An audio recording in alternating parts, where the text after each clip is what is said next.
Correndo por fora é ano eleitoral, né? Eleições municipais, uma mudança na lei da ficha limpa já está valendo.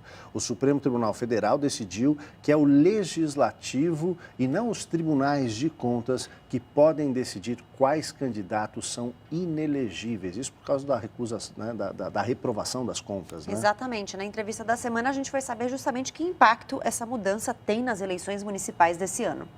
A gente conversa com o professor Gustavo Justino de Oliveira, do Direito Administrativo da USP. Que impacto tem nas eleições municipais essa decisão que atribui ao Legislativo o poder de decidir quem é inelegível? O que fez o Supremo Tribunal Federal? Ele reforçou a chamada responsabilidade política dos agentes políticos. Os tribunais de contas são auxiliares do Poder Legislativo, ainda que gozem de alguma autonomia decisória, em alguns momentos ele decide mesmo, né?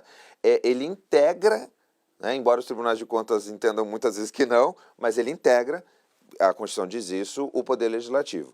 Então, o processo seria uma opinião que é encaminhada ao Legislativo, o Legislativo vai fazer um julgamento político, levando em consideração aqueles elementos técnicos, que o julgamento, a decisão poderá ser no mesmo sentido da opinião do Tribunal de Contas ou diferentemente. Muitas vezes, as câmaras de vereadores, as assembleias legislativas e mesmo o Congresso Nacional, ele faz vistas grossas ao que está acontecendo, ele se omite, ele não julga.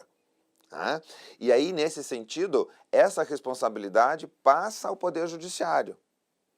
E aí você estressa o Poder Judiciário, vamos dizer assim, né? Cria-se uma tensão, mas que não é a competência dele realizar esse julgamento.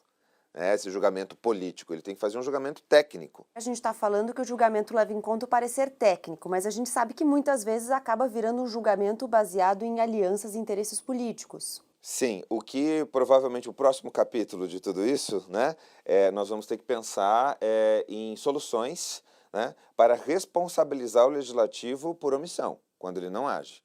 Né? Então, por exemplo, o Supremo pode entender que é necessário uma decisão fundamentada, né, uma decisão motivada, em determinado prazo. Então, nós vamos ter que pensar como criar uma situação de pressão sobre o Legislativo, né, para que ele efetivamente decida casos como esses, né, e decida de maneira razoável e motivada. Na prática, então, alguns candidatos que já seriam considerados inelegíveis vão poder concorrer nessa eleição. Sim, na verdade sim, porque se ainda não houve uma decisão, num caso concreto desses candidatos, do legislativo local, né, vamos falar das eleições municipais, então das câmaras de vereadores, ele é elegível.